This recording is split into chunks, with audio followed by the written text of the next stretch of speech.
boys and girls, students of Buddhist Sunday School, parents, grandparents, and teachers of Buddhist Sunday School.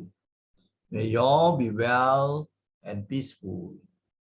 For today's lesson, I'm going to tell you an Aesop's fable with good morals.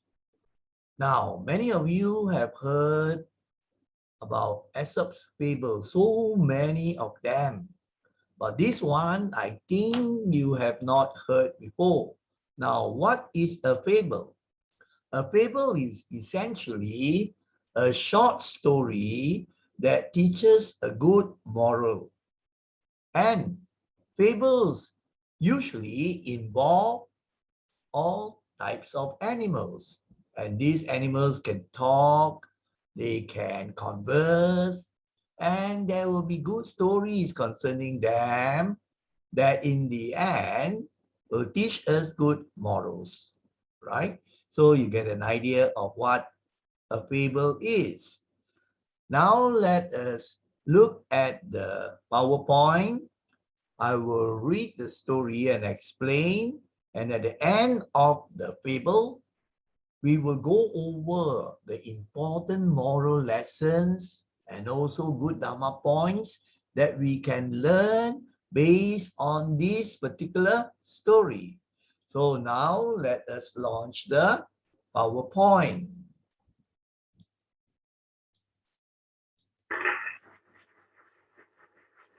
Okay, you see a very colorful cover slide. Maybe I can get off the slide or the picture showing me, not necessary now. More important is for you to pay attention to the narration of the story, look at the sentences, and then also, of course, look at the slides so that you get a better understanding. Now, you can see now the various animals. I have put some of the animals that are involved in this story. Some other animals here are not involved in this particular story. You have the dog that is involved also. Oh no, the dog is not involved in this particular story. But you have the tortoise, yes, right? It's involved, and the ducks essentially. And then you have maybe one more bird. Many of the other animals are not involved, but they will be involved in future Aesop fables that we are going to do, right? So you can see this very, very colorful picture. So now let us go to the next slide, which starts the story. The story is titled The Tortoise and the Ducks. I think you know what a tortoise is. You can see the animated image here, kura-kura, right? Now let us read this story. The tortoise, you know, carries his house on his back, which means the shell, isn't it? Right? So you see that sometimes the tortoise will withdraw its head and all its limbs, right, called legs, into the inside of the shell. Especially, you know, when it encounters an enemy, it feels that its life is threatened, right? So you withdraw. And you know very well, the tortoise moves very, very slowly, right? That's why people say as slow as a tortoise, right? But it is quite interesting. Mammal, not mammal, is I think it's a reptile, yes, right? And it has a very long lifespan, can live for many, many years, right? Now, no matter how hard the tortoise, right, or the turtle in this case, the tortoise tries, he cannot leave home, right? He cannot leave home, which means he's stuck with his shell, that is his home, right? They say that Jupiter, let us look at Jupiter afterwards. Who is this Jupiter? Now, Jupiter is the king of the gods in Roman mythology. Now, you know what is a myth? From the word myth, then you have the mythology. A myth is basically a traditional story concerning the early history of a people, right? Like you have Roman myths, you have Greek. Greek myths are very famous. You have heard of like Apollo, right? Zeus, right? Venus. All these are Greek myths. Right? So very interesting to read the stories of Roman mythology and Greek mythology. They usually concern an ancient history of people, usually not true, right? You don't have any factual truth there. And it can involve all sorts of creatures, the gods, the monsters, the fairies, and also the supernatural thing, right? Supernatural things. So these particular mythological characters may have powers, like the god of thunder, the god of lightning, the god of the seas, and so on. So that is this Jupiter. So the story says that people believe that Jupiter, right, punished the tortoise. Why? Because he was such a lazy stay at home. He always stays inside his shell. And then there was one occasion, the story goes, he would not go to Jupiter's wedding, Jupiter, the mythological king of the gods, the king of the gods in Roman mythology. And he was the god of the sky and thunder, very big shot lah. So he was angry when this tortoise did not turn up for his wedding, especially when the tortoise was invited. So that's why he punished the tortoise, in the sense of having to carry his shell all along his home and cannot move fast, isn't it? That's just a story lah. But anyway, after many years, Tortoise began to wish he had gone to that wedding. I should have gone to Jupiter's wedding. Then he would not punish me by having, a home which is a heavy shell on my back, which I have to carry all along. No. And then, he started to compare with the other animals.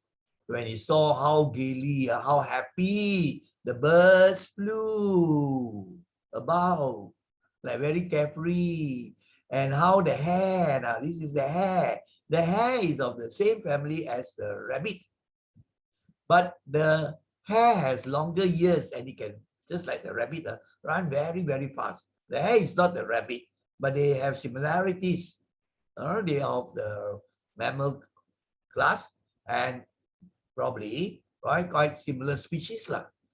And then also he was envious. This tortoise was envious of this one, the chipmunk, and the chipmunk and all the other animals.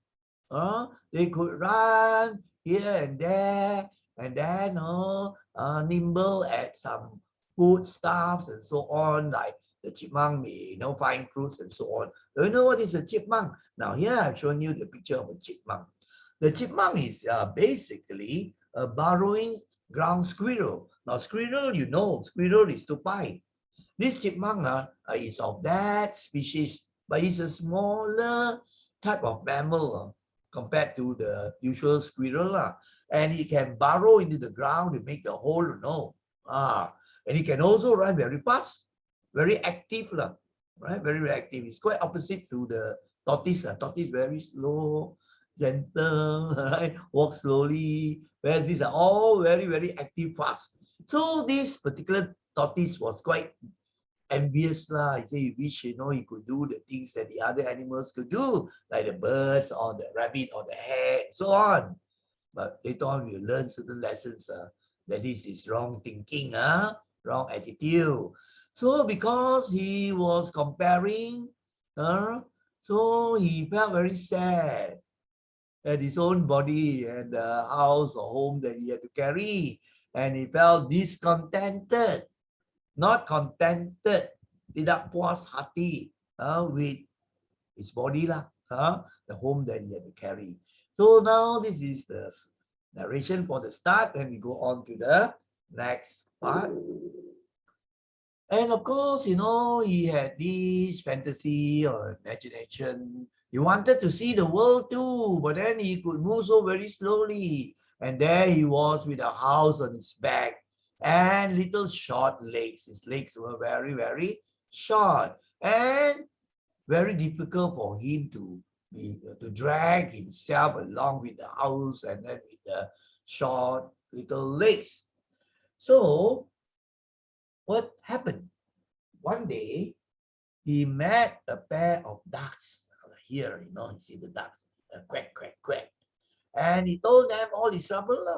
He said, Ayo, I feel very, very lonely and disappointed compared to the other animals like the hare, the chipmunk, or even the birds that could fly and could see so many parts of the world during their flying, or the animals that could run very fast.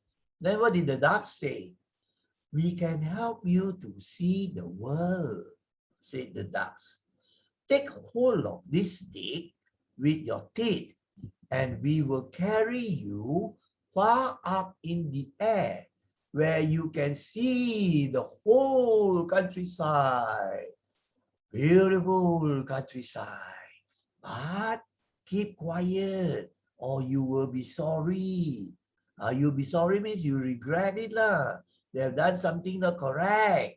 So that's what the ducks can fly, right? Especially, wild ducks can fly quite fast. So that's what these these two ducks told the tortoise, that they have a plan to let him see the countryside. So let us see the next slide. So the tortoise was very glad indeed. He was very happy. And now he has the opportunity to see the world, to see the countryside. So what he had to do, according to the ducks, was to bite onto a stick using the teeth, right? He seized the stick, he seized the stick firmly, very strongly with his teeth. And then the two ducks, with their beaks, held on to the other two ends, isn't it? The two ducks took hold of the stick, one at each end, right? So I told you the ducks could fly. So away they sail upwards, they flew upwards towards the clouds. Wow! So this tortoise was very excited he could be like a bird flying but he had to be careful, mindful, isn't it? Because he was holding on to the stick just with the teeth, biting strongly onto the teeth. But the ducks already warned him that he had to be careful, keep biting at this, and so on. And just then, what happened was a crow flew by. Ouya, I think in Mandarin they call it ouya. So this crow, black in color, this is actually the image of a crow. And this crow was flying by. All the animals were now up in the air, isn't it? The two ducks, and then also the tortoise holding onto the stick, and then the flying crow. So when the crow saw this, what happened? The crow was very astonished at the strange sight to see the tortoise up in the air holding on to a stick, which was carried by two ducks, right? So he was very puzzled and very surprised at this strange sight. So the crow cried out. What did he cry out? This must surely be the king of tortoises. The crow was saying that, wow, two ducks carrying that tortoise up in the air. So this must be the king of all the tortoises. Tortoises cannot go up into the air, isn't it? Tortoises will just crawl slowly on the ground. So when this tortoise heard this statement, wow, he felt very proud. Wow, I'm being labeled as king of the tortoises. So he started to speak. He said, why? Certainly. The moment he opened his mouth to say that, why? Certainly, probably he wanted to say, why? Certainly, I'm a special king. But he couldn't even utter more than 2 words. And he said, why? Certainly. He had to open the mouth, isn't it? So, but as he opened his mouth to say these foolish words, he lost his hold on the stick, right? Because the teeth no longer biting onto the stick. And down he fell to the ground. You can see the next picture here, right? Now you see the 2 ducks holding onto the stick. So this tortoise, why certainly? Oh, then he dropped down already. See the arrow showing that, wow, quite high, quite high up already. So down and down and down, he fell to the ground. And unfortunately, right below him was a very big piece of rock, right? A very big piece. So the turtle fell right onto the rock with a big thump. And he was broken up into pieces, man. The force was so great. His home, the shell also cracked, and probably his body also was squashed, and he was killed. So there's this short story, the Aesop's fable of the tortoise and the ducks. Very, very simple story, but there are very many important lessons that we can learn as Dharma lessons. So we will go to the last slide that is the most important, where we can learn important moral lessons and also Dharma.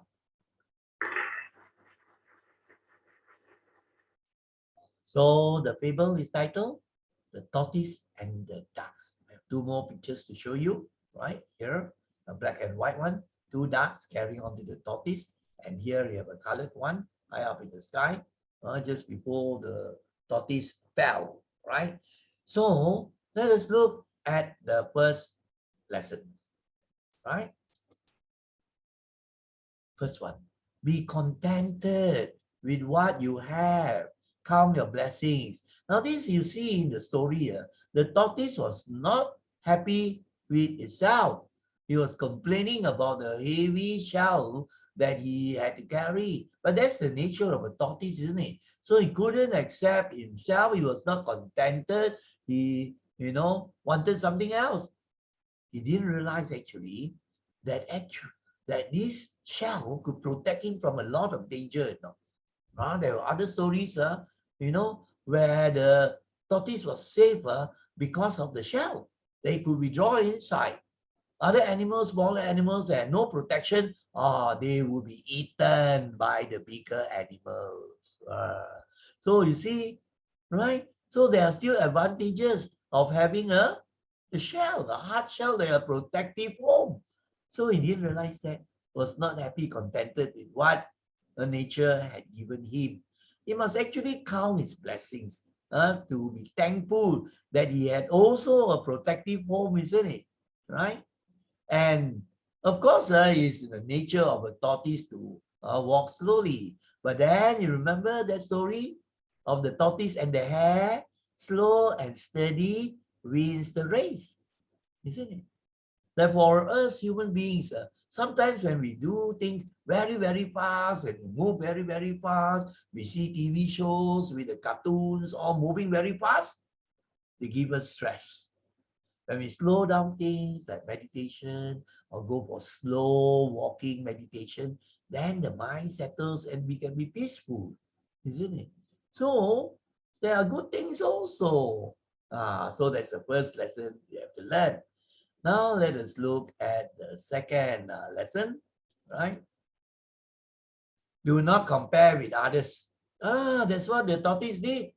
To compare with others, you see, the birds could fly, and then the hare could run so very fast, could see so many things, the chipmunk was also active, and all these start comparing. But do you know that they also have their problems? They also can be attacked by the bigger animals. right? And sometimes also very, very dangerous when they run past, they may get into obstacles, thorns lah, or maybe swamps lah, or some other dangerous things in the jungle lah, isn't it? So do not compare with others. People have their problems also. You just look from the outside and think that, wow, other people better than me. Not necessary. You think only. This is one of the problems of stress. People get stressed up because they like to compare with other people. You see lah, this fella has better food lah, his dress is more beautiful lah, or this girl is more beautiful lah. All these things cause you unhappiness. Most important, just be yourself. Try to improve where you can. Don't compare with others, right? Everybody has their problems, their good points, their weaknesses. So when you know how to think this way, you'll be more peaceful and you'll be more happy, right? Do not measure or compare with others. Live the life as best as you can, as wisely as you can, and you'll be peaceful and happy. And that's what you can learn from Dharma. Many people don't know this because they don't have Dharma lessons. So you have to learn this in various ways, right? In Sunday school, reading the books, right? Even watching some good movies and so on. So that's the second moral lesson we have to learn. The third one, foolish curiosity can lead you to trouble or great danger. So this tortoise, not accepting himself, he is curious. He says, what is on the other side? I want to view this thing, I want to view that thing. But everybody has limitations, isn't it? There are certain things you can do, certain things you can't do. So if you have foolish curiosity that is not within your capability to satisfy, then it can be dangerous. Because then you don't think and then you want to satisfy your curiosity and go and do something foolish. Now, let me give you an example, right? Now, let's say there's a foolish person, all right, then he goes into an island and then he sees the waters around are actually very dangerous, you have the rocks, so he's very curious. Oh, I don't know what is inside there. I better find out. This foolish curiosity, you have not found out enough of the dangers yet. So the blur out of the curiosity, just jump into the waters, right, near the island. And he hit against the rocks. He could die, isn't it? That's one example. And then some people are not going to play dangerous games, right? Like, you can't stand it, the roller coaster. You used to have painting spells and so on. And yet you want to follow people. So curious, okay. Sometimes it's good. We have to curious to find out the things, right? And the things help us one, that is good. But if you are curious over things which are dangerous, for example, you say, oh, I'm curious, what is it like? As one of my friends told me, that I take a goldfish and swallow the goldfish and then see what it's like in my stomach. I'm curious. That is foolish curiosity. And one of my friends asked me to do it. I said, no, I'm not going to do that. He said, it's very, very unique. You can feel, oh, that is killing you now. So certain things is foolish curiosity, right? But there are things which are good, where you are curious to know and you explore same things, isn't it? Like you are curious to find out about some science experiments, right? You are curious to find out what happened in history during the Second World War. That one is good. You're curious. So he's talking about foolish curiosity can lead you to trouble or great danger, just like the tortoise. Or maybe another person that does dangerous sport because he's curious to find out what it feels like, and he doesn't know enough, has not taken the safety precautions, he gets into danger, he might be killed even, right? Now let's look at the next one. Do not be proud or egoistic. Pride goes before a fall. You can see this is actual important moral, right? Of the lesson. Of course, there are many good moral lessons. This is one good one. You see, that tortoise, right, he was biting onto the stick, right? Then he should be very mindful and careful. But the moment the crow said some words that boosted his ego, say, wow, you must be a king lah, everything, huh? Wow. Wow, you know, his pride went up already, very egoistic. So he wanted to say something because he was very proud. I probably wanted to say, yeah, of course I'm the king. But he forgot that he must not talk, isn't it? Must not speak. So what happened now? Well, of course, he fell to his death. No wonder there's an English proverb that says, pride goes before a fall, right? When somebody is proud, he's not careful, it will be a matter of time before he meets with bad things, or even a dangerous situation. Right? Pride goes before a fall. Before you meet with something terrible, and there is this pride, the ego. So ego and pride, conceit are not good things. And this is taught also in Dharma lessons, you see. Many of the things also, like counting our blessings, contentment, this also we teach in Dharma. Now we go to the fifth one. This is very important. Be mindful, careful, and heedful. Mindfulness is very important. Mindfulness comes from the Pali word. Actually, the word is sati, which means to remember, to recollect. In this case, the tortoise must always remember not to speak when he is biting onto the stick, isn't it? We usually use the word, be mindful of that. But actually, it's to remember that very, very strongly. So if you're not mindful, if somebody is forgetting, important things, it can be very dangerous.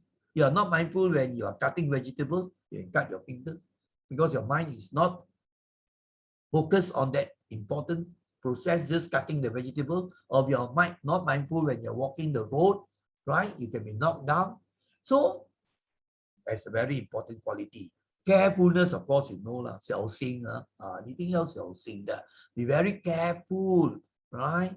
And be heedful. Heedful also has this point of carefulness. To be heedful means to be wisely cautious, right? To be wisely careful. Heedful, you are aware of all the things. Where is the danger? What should I do? What should I not do? All these heedful things. So we must think before we speak or act, right? So this tortoise, because of the pride forgot the important things. He did not think before he decided to speak. All right? And then, of course, you know what happened now. So these are the 5 important lessons that we learned. So we conclude, right? Now let us see this important conclusion. Now, we make this aspiration, right? That may you and may I also lah, may all of us lah, may all of us learn life lessons diligently. Life lessons are Dharma lah. You find the Dharma is the truth. It has so many things, lessons of life where we learn and then can be more peaceful and happy. And we must learn them with diligence. Some people say, okay lah, I learn lah, but learn for one day and then I stop for 1 month. Some come for Sunday school for 3 times and then stop for a few months. Maybe the parents don't send them or things like that lah. But anyway, we must be diligent in our practice. And then mindfulness, very important, mindfully lah. So in this context here, mindfully means we always know what we are doing, what we are thinking in the mind, what we speak, what we do. We must always be mindful. Then there will be less mistakes and accidents happening, isn't it? Right? So when you follow this mindfulness, learning the Dhamma with good effort and with diligence, then what will happen? You will then gain wisdom. Wisdom, kebijaksanaan. This wisdom, 智慧地慧 will enable you to live happily and peacefully. Many people now face problems because they don't have enough wisdom. Wisdom will help you in so many things in your life, right? How to think, how to act, right? So that things will turn out well and you can have more peace and happiness. So this is, that lesson is half an hour already, just on a simple Fable. But it's just not the story, it is the Dharma that you have to pay attention, right? So before we conclude, I would like to thank all of you for watching this or for following this Fable, right? This very short story, and also to listen to the Dharma points or life lessons being conveyed, right? So sadhu to all of you, and thank you very much. So let us conclude by saying sadhu 3 times. Sadhu, sadhu, sadhu. May you all be well and peaceful.